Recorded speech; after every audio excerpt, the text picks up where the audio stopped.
Sementara itu, saudara, aparat kepolisian membubarkan kerumunan massa di setiap sudut kota hingga ke permukiman warga. Warga dihimbau untuk tidak melakukan pertemuan dalam bentuk apapun, mencegah makin meluasnya COVID-19 di Maluku.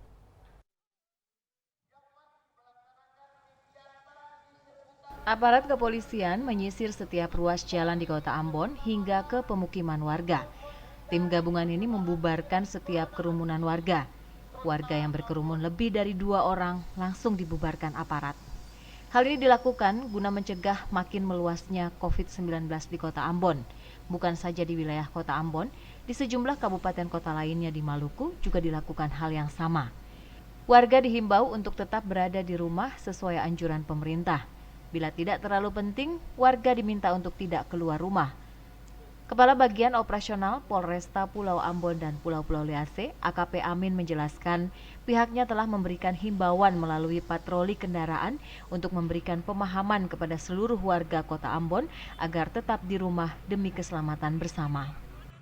Operasi mengantisipasi penyebaran virus COVID-19.